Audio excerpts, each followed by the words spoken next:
নমস্কাৰ, আপুনি চাই আছে Mahasangram 2021 the battle for Assam. মই জয়ন্ত মাধৱ গোস্বামী। মহাযোদ্ধাৰ আজি মনোনয়ন পত্ৰ দাখিল হয়। বিশাল সমদলেৰে আহি আজি মনোনয়ন পত্ৰ দাখিল কৰিলে মহাপ্ৰতাপী মন্ত্ৰী ডক্টৰ হিমন্ত বিশ্ব শৰ্মাই। হিমন্ত বিশ্ব শৰ্মাৰ মনোনয়নত দেখিবলৈ পোৱা হ'ল এক অভূতপূৰ্ব পৰিৱেশ।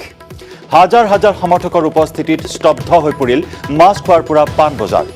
মনোনয়ন দাখিলত হিমন্ত বিশ্বক সংগ দিলে মুখ্যমন্ত্ৰী সৰ্বানন্দ সোণোৱাল, মণিপুৰৰ মুখ্যমন্ত্ৰী এন বীৰেন সিং, সাংসদ দিলীপ শইকীয়া, ভুৱনেশ্বৰ কলিতাকে ধৰি বহু সংখ্যক শীৰ্ষ নেতা। মাতৃ, পত্নী আৰু পুত্ৰৰ সৈতে আহি মনোনয়ন দাখিল কৰিলে হিমন্ত বিশ্ব শৰ্মাই। মনোনয়ন দাখিলৰ পূৰ্বে উত্তৰ গুৱাহাটীৰ দৌল গোবিন্দ মন্দিৰত সেৱা জনাই আশীষ ল'লে মন্ত্ৰী ডক্টৰ শৰ্মাই। দৌল গোবিন্দৰ পৰা কামাখ্যা ধামত সপত্নীক সেৱা জনালে হিমন্ত বিশ্ব শৰ্মাই।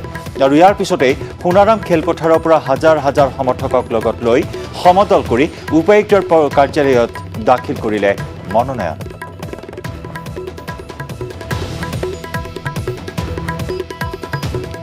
ৰাজপথত জনসমুদ্ৰৰ সৃষ্টি কৰিলে আজিৰ এই সমদলত ৰাজপথত জনসমুদ্ৰৰ সৃষ্টি কৰি শক্তি প্ৰদৰ্শন কৰি মহাপ্ৰতাপী মন্ত্ৰী ডক্টৰ হিমন্ত বিশ্ব শৰ্মাই দাখিল কৰিলে মনোনয়ন পত্ৰ। জালুকবাৰী সমষ্টি আৰু এই জালুকবাৰী সমষ্টি আকৰ্ষণৰ কেন্দ্ৰবিন্দু, য'ত প্ৰত্যেকটো কাৰ্যকালতে মন্ত্ৰী ডক্টৰ হিমন্ত বিশ্ব শৰ্মাই প্ৰতিদ্বন্দ্বিতা আগবঢ়াই জালুকবাৰী সমষ্টিক প্ৰতিনিধিত্ব কৰি আহিছে।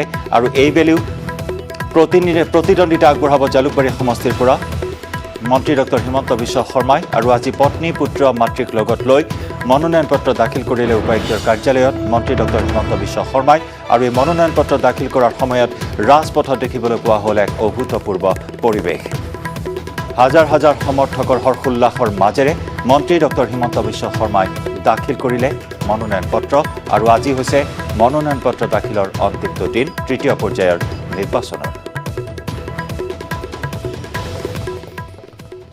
এইবাৰ অসমত পুনৰ বিজেপি নেতৃত্বাধীন মিত্ৰজোঁটৰ চৰকাৰ হ'ব।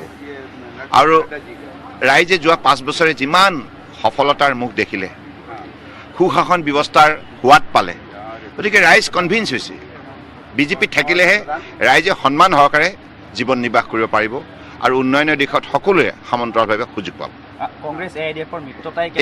এইবিলাক ইতিমধ্যে অসমৰ ৰাইজে নাকচ কৰিছে। গতিকে দুইটা কংগ্ৰেছ, AIUDF দুইটা শক্তিৰ লক্ষ্যই হৈছে অবৈধ বিদেশীক সংস্থাপিত কৰা। কোনো যুক্তিতে অসমৰ ৰাইজে তেওঁলোকক গ্ৰহণ নকৰে, ইতিমধ্যে মনৰ পৰা মুচি দিছে। প্ৰথম পৰ্যায়ত যি 47খন আসনৰ বাবে নিৰ্বাচন হ'ব, এই 47খন আসনৰ কিমানখন আসন আপোনালোকৰ? শতকৰা 100% আমি পাম। আৰু যিটো লক্ষ্য আছিলে মিছন 100+, সেই লক্ষ্যত আমি স্থিৰ হৈ আছোঁ। সেইটোতে থাকিব। থাকিব। অ'কে। আজি যথেষ্ট সংখ্যক লোকৰ হয় মণিপুৰৰ মুখ্যমন্ত্ৰী হয় আমি সকলোৱে আহিছোঁ। আমাৰ সকলোৰে অতি মৰমৰ হিমন্ত বিশ্ব শৰ্মাক আমি শুভেচ্ছা দিবলৈ আহিছোঁ। আৰু জালুকবাৰী ৰাইজে একেবাৰে উলহ মালহে আহিছে, তেওঁক মই শুভেচ্ছা জনাইছোঁ। আৰু ইফালে দুদিনীয়া ভ্ৰমণসূচীৰে আজি অসমত উপস্থিত কংগ্ৰেছৰ যুৱৰাজ ৰাহুল গান্ধী। লাহোৱালত শিক্ষাৰ্থীৰে মত বিনিময় কৰে ৰাহুল গান্ধীয়ে। শিক্ষাৰ্থীসকলক দেশৰ ভৱিষ্যত বুলি মন্তব্য ৰাহুলৰ। তাৰ পিছতেই চাবুৱাৰ দিনজয় চাহ বাগিচাৰ বিশাল জনসভা সম্বোধন কংগ্ৰেছৰ শীৰ্ষ নেতাগৰাকীৰ। চাবুৱা সমষ্টিৰ কংগ্ৰেছৰ প্ৰাৰ্থী অজয় ফুকনৰ হৈ প্ৰচাৰ চলালে ৰাহুল গান্ধীয়ে। ৰাহুলৰ জনসভাত উপস্থিত হ'ল ছত্তীশগড়ৰ মুখ্যমন্ত্ৰী ভূপেশ বাঘেল, প্ৰদেশ কংগ্ৰেছৰ তত্বাৱধায়ক জিতেন্দ্ৰ সিং, সাংসদ প্ৰদ্যুৎ বৰদলৈ, প্ৰাক্তন কেন্দ্ৰীয় মন্ত্ৰী পৱন সিং ঘাটোৱাৰকে ধৰি অধিকাংশ কংগ্ৰেছ নেতা। ইয়াৰ পিছতে ডুমডুমাত বিশাল জনসভা সম্বোধন কৰিব ৰাহুল গান্ধীয়ে। কাইলৈ মৰিয়নি সমষ্টিত ৰূপজ্যোতি কুৰ্মীৰ হৈ প্ৰচাৰ চলাব ৰাহুল গান্ধীয়ে। তাৰ পিছতেই প্ৰদেশ কংগ্ৰেছৰ সভাপতিৰ সমষ্টি গহপুৰতো ৰাহুল গান্ধীয়ে বজাব নিৰ্বাচনী ৰণডংকা।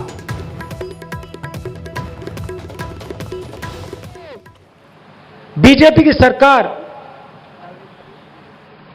आपके गुवाहाटी के एयरपोर्ट को हिंदुस्तान के सबसे बड़े अरबपति को दे देती है। आपके टी गार्डन्स बाहर के लोगों को दे देती है और आपको अपनी मजदूरी के लिए 167 रुपीस मिलता है। क्या ये आपको सही लगता है? सही लगता है आपको ये? अगर सही लगता है तो छोड़ देते हैं, सही नहीं लगता ना आपको? अच्छा, अब आप मुझे बताइए, बीजेपी ने आपको क्या वायदा किया था? क्या रेट देने का वायदा किया था आपको? कितना? 351। आपको 351 रुपए मिल रहा है? उन्होंने आपसे झूठ बोला? झूठ बोला ना? अब मैं आपको गारंटी देता हूं, जो मैंने गारंटी छत्तीसगढ़ में दी थी, आप अच्छी तरह सुन लीजिए। कुछ भी हो जाए, मुझे कोई फर्क नहीं पड़ता। कुछ भी हो जाए, कांग्रेस पार्टी के चुनाव जीतने के बाद यहां पे आपको 365 रुपीस मिलेगा। कोई भी कुछ कह ले, मुझे कोई फर्क नहीं पड़ता। कोई कुछ कह ले, मैं आपको स्टेज से गारंटी दे रहा हूं, आपने सरकार बनाई, 365 रेट आपको मिलेगा। আগন্তুক নিৰ্বাচনক লৈ এতিয়া সমষ্টিয়ে সমষ্টিয়ে তৎপৰ হৈ উঠিছে ৰাজনৈতিক দল প্ৰচাৰ অভিযান। এসময়ৰ কংগ্ৰেছ দলৰ দুৰ্গ হিচাপে পৰিচিত মাহমৰা সমষ্টি উদ্ধাৰৰ বাবে তৎপৰ হৈ উঠিছে ভাৰতীয় জাতীয় কংগ্ৰেছ। পুনৰবাৰ কংগ্ৰেছৰ প্ৰাৰ্থিত্ব পোৱা সুৰুজ দিহিঙীয়া সাজু হৈছে নিৰ্বাচনৰ বাবে। যোৱাটো নিৰ্বাচনত প্ৰায় 14,000 ভোটৰ ব্যৱধানত বিজেপিৰ হাতত পৰাজিত হৈছিল অসম প্ৰদেশ কংগ্ৰেছ কমিটিৰ সম্পাদকগৰাকী। এইবেলিও কংগ্ৰেছৰ বাবে বিজেপিয়ে হ'ব মূল প্ৰতিদ্বন্দ্বী। উন্নয়ন আৰু বিকাশেই হৈছে মূল ইছ্যু, আৰু এই ইছ্যুক লৈ নিৰ্বাচনী প্ৰচাৰ চলোৱা সুৰজ দিহিঙীয়াৰ দাবী, মাহমৰা সমষ্টিত কংগ্ৰেছ দলক ৰুধিব নোৱাৰিব কোনো শক্তিয়ে। কোনো ৰাজনৈতিক শক্তি নাই কংগ্ৰেছক ৰোধ কৰিবলৈ মাহমৰা সমষ্টিত। আমাৰ সাংবাদিক ঋষেশ্বৰ বৰুৱাৰ সৈতে চাৱা হওক এইগৰাকী নেতাৰ কিছু সাক্ষাৎকাৰ। মোৰ সৈতে আছে মাহমৰা সমষ্টিৰ কংগ্ৰেছ দলৰ প্ৰাৰ্থী সুৰুজ দিহিঙীয়া। আমি পোনে পোনে জানিবলৈ বিচাৰিম কেনেধৰণে প্ৰস্তুতি চলাইছে, কেনেধৰণে সাজু হৈছে। প্ৰস্তুতি আমি অনুভৱ কৰিছোঁ সৰ্বাংগ সুন্দৰ হৈছে। আমাৰ দলৰ কৰ্মীসকলে, নিষ্ঠাৱান সেৱকসকলে দিনে নিশাই ৰাইজৰ ওচৰলৈ গৈছে, ৰাইজৰ কাষ চাপিছে, আৰু ৰাইজৰ অভূতপূৰ্ব আমি সমৰ্থন পাবলৈ সক্ষম হৈছোঁ। কাৰণ যেনিয়ে গৈছোঁ, চুবুৰীয়ে চুবুৰীয়ে, গাঁৱে গাঁৱে ৰাইজে আমাৰ কংগ্ৰেছ কৰ্মীসকলক আঁকোৱালি লৈছে, আৰু ভ্ৰষ্টাচাৰী, জনবিৰোধী, বিশ্বাসঘাতকী বিজেপি চৰকাৰক প্ৰত্যুত্তৰ দিবলৈ ৰাইজ সাজু হৈ আছে। 27 তাৰিখে নিৰ্বাচনত ৰাইজে প্ৰত্যুত্তৰ দিবলৈ এটা সুযোগ পাইছে। এই সুযোগ ৰাইজে ব্যৱহাৰ কৰিব। পৰিকল্পিতভাৱে আমি নিৰ্বাচনী কাৰ্যসূচী আগবঢ়াই নি আছোঁ, আৰু এই কথা নিশ্চিত হৈছে এতিয়া কংগ্ৰেছ দলক ৰুধিব পৰা কোনো ৰাজনৈতিক শক্তি এতিয়া মাহমৰা সমষ্টিত নাই। সকলোৰে দল চেডেলি ভেডেলি হৈ গৈছে, মাথো কংগ্ৰেছ চাৰিওফালে একত্ৰিত হৈ কাম কৰি আছে। এইবাৰ আপোনাৰ সমষ্টিটোৰ মূল নিৰ্বাচনী ইছ্যু কি হয়?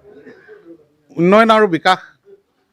উন্নয়ন আৰু বিকাশৰ যিটো যাত্ৰা আছিল, এই যাত্ৰা তৰুণ গগৈ ডাঙৰীয়াৰ নেতৃত্বত আৰম্ভ হৈছিল, প্ৰয়াত মুখ্যমন্ত্ৰী আমাৰ। আৰু যোৱা 5 বছৰত বিজেপি চৰকাৰৰ দিনত উন্নয়ন আৰু বিকাশ সম্পূৰ্ণৰূপে স্তব্ধ হৈ গ'ল আৰু বন্ধ হৈ গ'ল। আজি মানুহৰ ঘৰ নচলা অৱস্থা হৈছে, আৰু বয় বস্তুৰ আকাশলংঘী মূল্যবৃদ্ধিয়ে মানুহক জুৰুলা কৰি দিছে। এতিয়া ৰাইজে পৰিৱৰ্তন নহয়, বিজেপি চৰকাৰৰ পৰা পৰিত্ৰাণ বিচাৰি হাবাথুৰি খাইছে। গতিকে 27 তাৰিখে পৰিত্ৰাণ বিচাৰি ৰাইজে ভোট দিব। ধন্যবাদ জনাইছোঁ।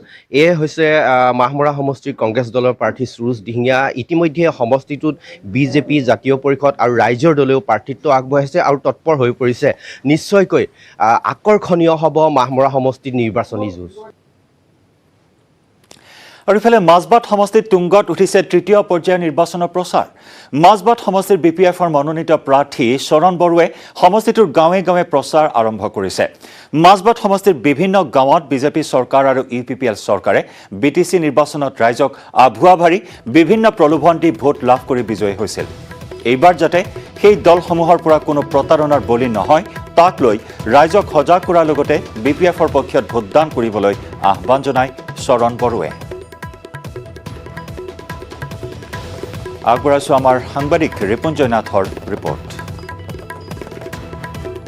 তৃতীয় পৰ্যায়ৰ নিৰ্বাচনৰ প্ৰচাৰ তুংগত উঠিছে মাজবাট সমষ্টিত, আৰু এই মাজবাট সমষ্টিৰ BPFৰ সমৰ্থিত প্ৰাৰ্থী যি চৰণ বড়ো প্ৰাক্তন বিধায়ক চৰণ বড়োই বিভিন্ন অঞ্চলত এইদৰে প্ৰচাৰ অভিযানটো ৰখা পৰিলক্ষিত হৈছে। মোৰ কেমেৰা সহযোগে দৃশ্য দেখুৱাই আছে। এইদৰে আচলতে গাঁৱে ভূঞে সকলোৱে আচলতে চৰণ বড়ো বিভিন্ন গাঁৱত আচলতে তেওঁলোকৰ যি ভোটাৰৰ মাজত তেওঁলোকে যি তেওঁৰ ভোট ভিক্ষা মাগি এইদৰে আচলতে ৰাইজৰ মাজত তেওঁ মিটিং কৰি থকা পৰিলক্ষিত হৈছে। মোৰ লগত এই মুহূৰ্তত প্ৰাক্তন বিধায়ক চৰণ বড়ো আছে। কি ক'ব আপুনি ৰাইজৰ মাজত দ্বিতীয় পৰ্যায়ৰ নিৰ্বাচনৰ পৰা সম্পূৰ্ণ তৎপৰ হৈছে আৰু আপোনাৰ বিপক্ষে কিন্তু বিজেপি আৰু UPPLৰ দুজন প্ৰাৰ্থী ইতিমধ্যে প্ৰক্ষেপ কৰিছে। কি ক'ব এই ক্ষেত্ৰত আপুনি কেনেদৰে প্ৰাক্তন বিধায়ক হিচাপে বা এইবাৰো কেনেকৈ বিজয়ী হ'ব? আজি মই ইয়াত কেম্পেইনিং কৰিব আহিছোঁ। আমাৰ পুৰণি হাফাগাঁও প্ৰাইমাৰীৰ 3খনমান গাঁও লগ লাগি ইয়াত গোট খাইছে।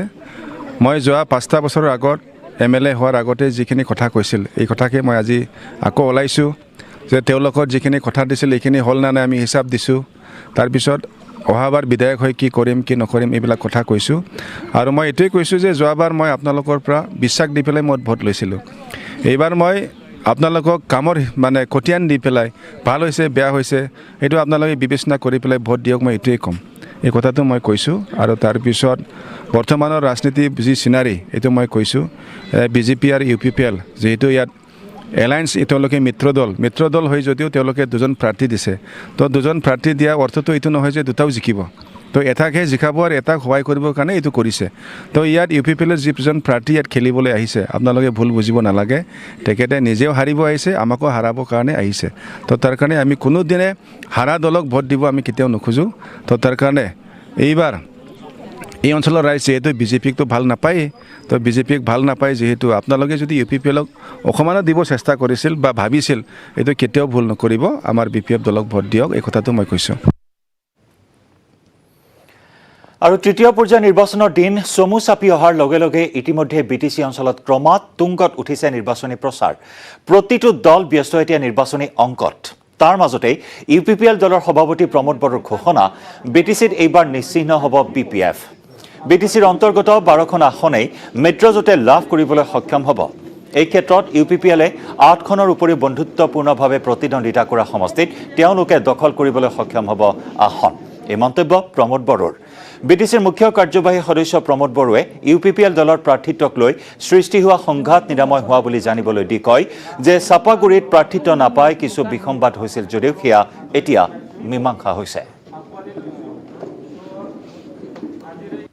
হেলিকপ্টাৰটো তেখেতসকলৰ বছেও উৰাই আছে না এনি টাইম। আজিৰ পৰা কোনটো ইলেকশ্যনত হাগ্ৰামা মহিলাৰে হেলিকপ্টাৰ উৰোৱা নাই? ক'ৰ পৰা পাইছে হেলিকপ্টাৰ উৰাবলৈ পইচা? এতিয়াতো আকৌ এইকেইদিন উৰাই আছে। তো গতিকে সেইবিলাক কথা আৰু বেলেগক কৈ লাভ নাই। আজি BPFৰ দুৰ্নীতি ভ্ৰষ্টাচাৰ চবে গম পায়, এইটো নতুন কথা নহয়। আৰু সেই দুৰ্নীতি ভ্ৰষ্টাচাৰ BPFৰ অপশাসনৰ অতিষ্ঠ হৈ এতিয়া ৰাইজে দলে দলে ওলাই আহিছে BPF এৰি। আৰু এইবাৰ BPF নিশ্চিহ্ন হৈ যাব এইটো নিৰ্বাচনৰ পিছত, আৰু BPF বুলি একো নাথাকে। আমাৰ যিখিনি 8টা সমষ্টি আছে, 8টা সমষ্টিত তেনেকুৱা কোনো সংঘাত নাই, তেনেকুৱা কোনো বিবাদ নাই। প্ৰত্যেকটো সমষ্টিতে এতিয়া ৰাইজে পূৰা ফুল্লি আমাৰ কেণ্ডিডেটক জিকাৰ কাৰণে ফিল্ডত লাগি গৈছে।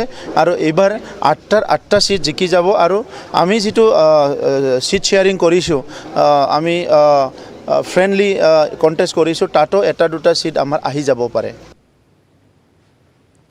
আমি খবৰৰ দ্বাৰা অব্যাহত ৰাখিম। মহাসংগ্ৰাম দ্য বেটল ফৰ আছামত সময় হৈছে এটি বাণিজ্যিক বিৰতিৰ।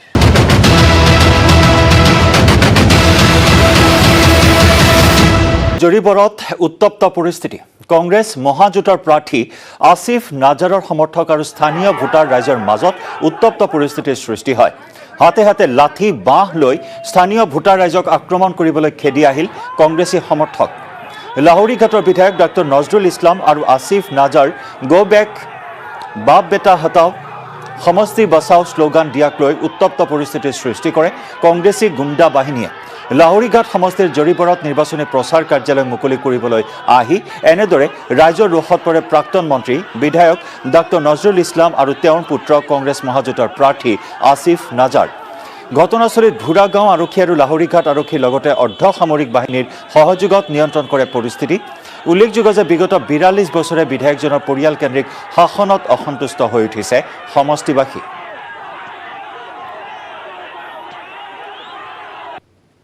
আমাৰ 25 বছৰীয়া ব্যৰ্থ বিধায়ক 25 বছৰত এটা কাম কৰি দেখাব পৰা নাই। আৰু তাৰ ল'ৰাজন আহিছে যে তাৰ বাপেকৰ আধৰুৱা কাম বোলে সি পূৰা কৰিব। তাৰ বাপেকে কি আধৰুৱা স্কুল খুলি থৈ গৈছিলে যে সি আহি কিনে পূৰা কৰিব। তাৰ বাপেৰে এটা কাম আধৰুৱা কৰি থৈ গৈছে। ব্ৰহ্মপুত্ৰ নদী তাৰ পৰা আৰু 10 কিলোমিটাৰ সিফালে আছিলে, তেতিয়া সেই 10 কিলোমিটাৰৰ পৰা এতিয়া আহি কিনে লাহৰীঘাট পালে তাৰ বাপেকে এইখিনি কাম আগুৱাই দিছে আৰু আধৰুৱা কাম বাকী ৰৈছে যে এই নদীখন মৰিগাঁও ডিষ্ট্ৰিক্টলৈকে লৈ যাব। সেই কামখিনি আধৰুৱা কাম এই ডক্টৰ নজৰুল ইছলামৰ ব্যৰ্থ পুত্ৰজনে এই কামখিনি পূৰা কৰিব যে লাহৰীঘাটৰ পৰা মৰিগাঁও লৈ কিনে নদীখন নিব। সেইটো আমাৰ অনুভৱ হৈ আছে। যোৰহাটত এইবাৰ নিৰ্বাচনৰ মূল যুঁজখন হ'ব দুই গোস্বামীৰ মাজত। বিজেপিৰ বিধায়ক তথা বিধানসভাৰ অধ্যক্ষ হিতেন্দ্ৰনাথ গোস্বামীৰ সৈতে প্ৰতিদ্বন্দ্বিতা হ'ব প্ৰাক্তন কংগ্ৰেছী বিধায়ক ৰাণা গোস্বামীৰ। কংগ্ৰেছৰ হাতত এইবাৰ যোৰহাটত বিশেষ কোনো ইছ্যু নথকাৰ বিপৰীতে হিতেন্দ্ৰনাথ গোস্বামীৰ মতে এইবাৰ তেওঁৰ বাবে প্ৰত্যাহ্বান নহয় ৰাণা গোস্বামী। কিন্তু ইয়াৰ বিপৰীতে কংগ্ৰেছ প্ৰাৰ্থী ৰাণা গোস্বামীয়েও কংগ্ৰেছৰ দিনত যোৰহাটত হোৱা উন্নয়নমূলক কাম কাজসমূহৰ খতিয়ান দাঙি ধৰিছে ৰাইজৰ আগত। নিজকে সাধাৰণ ৰাইজৰ মাজত থকা লোক বুলি কৈ হিতেন্দ্ৰনাথ গোস্বামীক সমালোচনা কৰে ৰাণা গোস্বামীয়ে। আমাৰ যোৰহাটৰ সাংবাদিক গৌতম বৰাৰ সৈতে কংগ্ৰেছৰ প্ৰাক্তন বিধায়ক ৰাণা গোস্বামীৰ সাক্ষাৎকাৰৰ কিয়দংশ আগবঢ়াইছোঁ। আজি আমাৰ সৈতে আছে ৰাণা গোস্বামী ডাঙৰীয়া। আমি তেখেতৰ পৰা জানিবলৈ চেষ্টা কৰিম যে এবাৰ হিতেন্দ্ৰনাথ গোস্বামী ডাঙৰীয়াই কৈছে যে তেওঁলোকৰ মূল ইছ্যু হৈছে উন্নয়ন। বিগত সময়ছোৱাত যোৰহাটত 1000 কোটি টকাৰ কাম হৈছে বুলি তেখেতে কৈছে, সেয়া ৰাইজে দেখিছে। আৰু তাৰ ওপৰত ভিত্তি কৰিয়ে এইবাৰ বিজেপিৰ প্ৰতি কংগ্ৰেছ কোনো প্ৰত্যাহ্বান নহয় বুলি তেখেতে মত ব্যক্ত কৰিছে। কি ক'ব? চাওক, ভাৰতবৰ্ষৰ স্বাধীনতা লাভ কৰাৰ পিছত PWD নামৰ এটা ডিপাৰ্টমেণ্ট হ'ল, গড় কাপ্তানী বিভাগ। গড় কাপ্তানী বিভাগ হোৱাৰ পিছৰ পৰা ৰাস্তা পদূলি গোটেই ভাৰতবৰ্ষৰ লগতে অসমতো বনাই আহিছে। ৰাস্তা বনাটোৱে 1000 কোটি নালাগে 2000 কোটি টকা খৰচ কৰি ৰাস্তা বনোৱাটো সামগ্ৰিক উন্নয়ন নহয়। সামগ্ৰিক উন্নয়ন কোনটো হয় তেখেতে একচুৱেলি চাগে জনা নাই। সামগ্ৰিক উন্নয়ন আচলতে এইটোৱে হয় যে যি স্বাস্থ্য, শিক্ষা, কলা, সংস্কৃতি, খেলা ধূলা, আমাৰ সাহিত্য, এই সকলো দিশত যেতিয়া উন্নয়ন হ'ব তেতিয়াহে আচলতে সৰ্বাংগীন উন্নয়ন বুলি কয়। আজি মই যোৰহাটৰ ষ্টেডিয়াম মোৰ দিনত নিৰ্মাণ হ'ল, তেখেত তাৰ আগতে 15 বছৰ MLA আছিলে। আজি তেখেত ছুইমিং পুলটো 16 বছৰ যোৰহাটৰ ছুইমিং পুলটো হাফ ডাউন হৈ আছিলে। তেখেতে 15 বছৰ MLA আছিলে। ছুইমিং পুলটো মোৰ দিনত নিৰ্মাণ হ'ল, মেডিকেল কলেজ মোৰ দিনত নিৰ্মাণ, বাছ টাৰ্মিনাছ মোৰ দিনত নিৰ্মাণ হ'ল, এতিয়া প্লেনেটৰিয়াম মোৰ দিনত নিৰ্মাণ হ'ল, এই নেশ্যনেল NID মোৰ দিনত নিৰ্মাণ হ'ল। আজি তেখেত যোৰহাটৰ যিমানবিলাক আজি আপুনি যিমান school, college, university, engineering college, আজি প্ৰত্যেকখন কলেজলৈ, ইউনিভাৰ্চিটি, প্ৰিন্সিপালছলৈ কোটি কোটি টকা অনুদান ইনফ্ৰাষ্ট্ৰাকচাৰ অন্তঃগাঁথনি ডেভেলপ কৰা হ'ল। গতিকে আজি তাৰিখত তেখেতে এইটোৱে সামগ্ৰিক উন্নয়ন। আজি যোৰহাট সাহিত্য সভা যিটো চন্দ্ৰকান্ত সন্দিকৈ ভৱন, পুৰণা আৰ্হিত প্ৰয়াত দেৱ বৰা ডাঙৰীয়াৰ আমি মাননীয় মুখ্যমন্ত্ৰীৰ আশীৰ্বাদত প্ৰায় 80 লাখ টকা খৰচা কৰি নতুনকৈ নিৰ্মাণ কৰা হ'ল। গতিকে আজি প্ৰেক্ষাগৃহবিলাক নিৰ্মাণ কৰা হ'ল। তেখেতে আচলতে এইবোৰ নাজানে উন্নয়ন কাক কয়। এই ৰাস্তা কিছু উন্নয়ন কৰিলেই তেখেতে উন্নয়ন PWD ডিপাৰ্টমেণ্ট আজি ভাৰতবৰ্ষৰ স্বাধীনতা লাভ কৰা দিনত কালি যদি আপুনিও MLA হয় তেতিয়াহ'লে আপুনিও বনাব পাৰিব। ৰাস্তাটো উন্নয়ন নহয়। আৰু প্ৰিয়ংকা গান্ধী যোৰহাটলৈ আহি আছে প্ৰচাৰ চলাবলৈ, অলপ ক'ব নেকি? আৰু কোনোবা ষ্টাৰ কেম্পেইনাৰ আহিব নেকি যোৰহাটলৈ? আমাৰ কংগ্ৰেছ দলৰ নেত্ৰী প্ৰিয়ংকা গান্ধী ডাঙৰীয়ানী অহা 21 তাৰিখে 11 বজাত যোৰহাট ক্ৰীড়া সন্থা খেলপথাৰলৈ আহিব। তেখেতে জনসভাত ভাষণ দিব। এইটো এতিয়া স্পষ্ট ফাইনেল হৈছে। আমি ইতিমধ্যে আমি প্ৰস্তুতি আৰম্ভ কৰিছোঁ। পৰৱৰ্তী পৰ্যায়ত আমাৰ কোনোবা অহাৰ সম্ভাৱনা আছে, আহিলে মই আগতীয়াকৈ আপোনালোকক জাননী দিম। ধন্যবাদ জনাইছোঁ। আৰু এনেদৰে ইতিমধ্যে যোৰহাটৰ যিখন নিৰ্বাচনী যুঁজ অতিকৈ আকৰ্ষণীয় হ'ব। আৰু ইফালে অধিক আকৰ্ষণীয় হৈ উঠিছে 103 নম্বৰ আমগুৰি সমষ্টিৰ নিৰ্বাচনী প্ৰচাৰ। স্বাভাৱিকতে 1958 চনৰে পৰাই বিশেষ চৰ্চাত থকা আমগুৰি সমষ্টিত এইবাৰ মিত্ৰজোঁটৰ অগপৰ প্ৰাৰ্থী প্ৰদীপ হাজৰিকা আৰু মহাজোঁটবন্ধনৰ কংগ্ৰেছ প্ৰাৰ্থী অংকিতা দত্তৰ মাজতেই হ'ব মূল যুঁজখন। এই সন্দৰ্ভত আমি আগবঢ়াইছোঁ আমাৰ সাংবাদিক দিগন্ত হাজৰিকাৰ এক ৰিপৰ্ট, আৰু এই ৰিপৰ্ট আগবঢ়াই বিদায় লৈছোঁ মহাসংগ্ৰাম দ্য বেটেল ফৰ আছামৰ পৰা। আছে অংকিতা দত্ত, প্ৰথমতে স্বাগতম জনাইছোঁ। কেনেকুৱা পোনপটীয়াভাৱে সুধিছোঁ, প্ৰচাৰ কেনেকুৱা চলিছে? যথেষ্ট ভাল চলি আছে। আমি প্ৰত্যেক সময়তে আমগুৰিবাসী ৰাইজৰ কাষত আছোঁ। তেখেতলোকৰ মই জীয়ৰী হয়, মোৰ অভিভাৱক হয়, আৰু সকলোৱে এইবাৰ দেউতাৰ অনুপস্থিতিত মোৰ অভিভাৱক হৈ পেলাই যুঁজত নামিছে বুলি মই ক'ব পাৰোঁ। এইবাৰ অংকিতা দত্তই কোনটো প্ৰাইম ইছ্যু হিচাপে লৈছে সমষ্টিবাসীৰ কাষলৈ যাবলৈ? চব প্ৰাইম ইছ্যু মই এটা বুলি ক'ব নোৱাৰোঁ, কেইবাটাও সমস্যা আছে। পানী যোগান আঁচনি আমাৰ বহু জেগাত ভালকৈ হৈ থকা নাই। আমাৰ বানপানীৰ সমস্যা যথেষ্ট আছে। ৰূপহী কক, মোকালনী কক, বিভিন্ন আমাৰ জকাইচুক জিলা পৰিষদ এৰিয়াত আছে। সেই সমস্যাখিনি আমি কেনেধৰণে সমাধান কৰিব পাৰোঁ আৰু কেনেধৰণে ক্ষতিখিনি আমি কমাব পাৰোঁ সেইটো আমি চেষ্টা কৰিব লাগিব। নাগালেণ্ড সীমান্তত আমি আছোঁ, সেই সমস্যা সময়ে হৈ থাকে। আমি নিজৰ মানুহখিনি কেনেকৈ নিৰাপদ কৰি ৰাখিব পাৰোঁ। আৰু আমাৰ বিশেষকৈ যুৱচাম আছে আমগুৰি সমষ্টিত, শিক্ষিত প্ৰতিভা থকা খেলৰ